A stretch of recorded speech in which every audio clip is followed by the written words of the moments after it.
need, who they need, the qualities, the roles, and if the potential employee writes something different from what the employer wants, that's where it goes wrong. Because they will check your application, your CV, and they say, this is not what we want.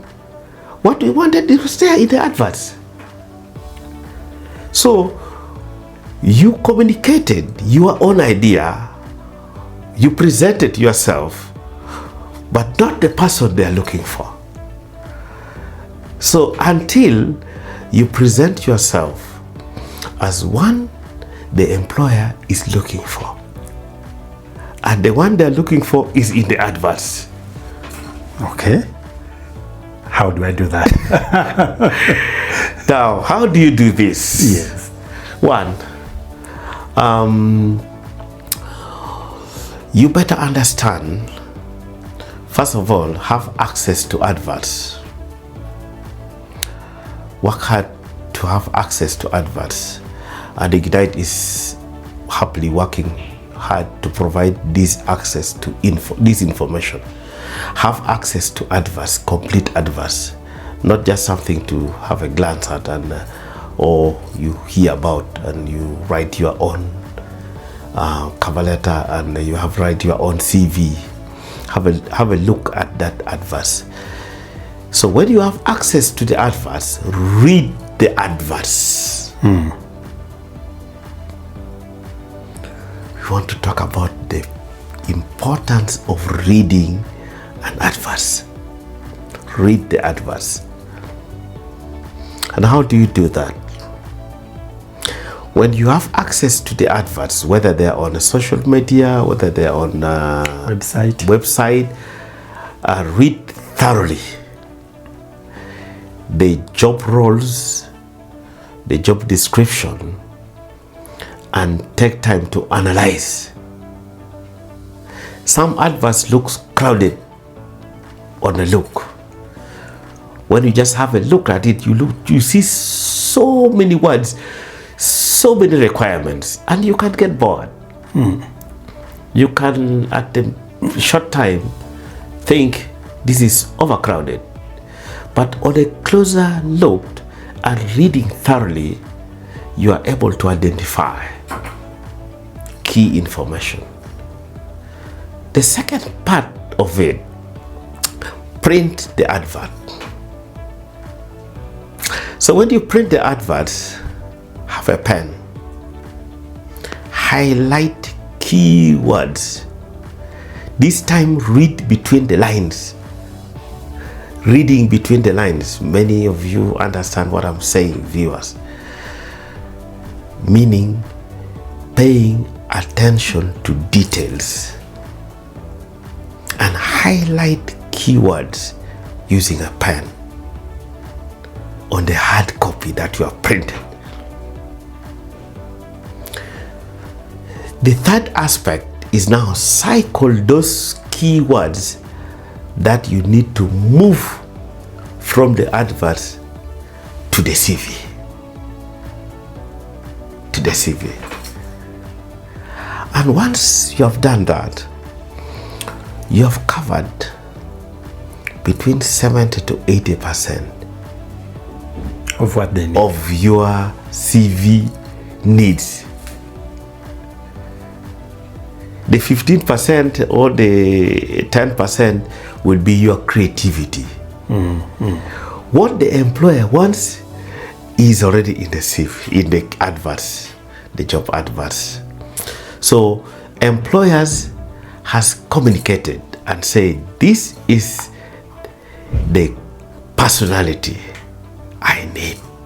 This is the requirement. This is the role this person will perform. So if you write anything outside what the employer requires, and then you can sit and sit and sit, and you don't get called for, or you don't get shortlisted, It is that you presented yourself outside what is required, which requirement is in the adverts. Wow. As we close within 2 minutes, what are the common mistakes always people do when they see an advert? Thank you so very much. This is very important.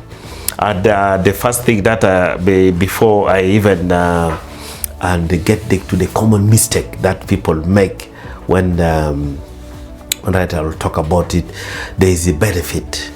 I just want to point out the benefits of reading an adverts clearly, and one of them is that it gives you time to analyze the information and see whether to apply or not to apply.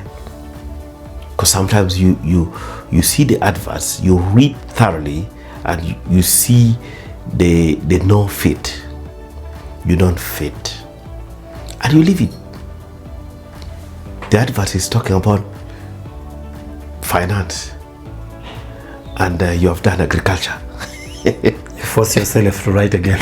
So there's no point reading. There's no point reading. So it gives you opportunity to see whether to apply, whether you need to apply or not to apply. Another thing is it also match your CV. So when you read the adverts, there are keywords in the adverts that should appear in your CV. So by reading, the benefits that you get from that is that you therefore match keywords that are in the adverts to your CV. The other aspect that we shall talk more about it. The other aspect that I want to also put is that your CV will be tailored. You asked me about some common mistakes. Some common mistakes that people make. One is a wrong presentation. One of the things is that when people don't read the adverts, automatically the CV will have information that does not match with the adverts. So when the information in your CV is not tailored to what the employer needs, definitely you don't stand much chance to be shortlisted. Another thing is the grammar. The grammar. Sometimes the wordings you use, the English grammar you use, or the language. Every profession has languages. If it is about agriculture, there's agricultural language, which is also used in the adverts. There is a finance language, which is also used. So you can be very wordy. A lot of words that are not matching the language, the professional language. So these adverts help you to understand what language has been used in that profession. So when you are down to your CV, you then transfer the professional language. And the third one possibly is that it gives you an opportunity to concentrate on key things so that your CV is not overcrowded with what is not desired. So people who don't read adverts, people who don't analyze adverts, people who don't understand adverts end up overcrowding their CVs with what is not relevant, what is not required. Okay. Right. Thank you very much. Thank you. All right, I think we have come to the end of our episode today. Not forgetting that next time when we come back, we shall be looking at writing CV. How is your CV? Always you hear people joking, man, how is your CV standing? I think what is in the CV always matters a lot. We write CVs and we help our people adapt to the most recent CV as expected. We always adapt. So dear viewers, we are with you. Next time, click on our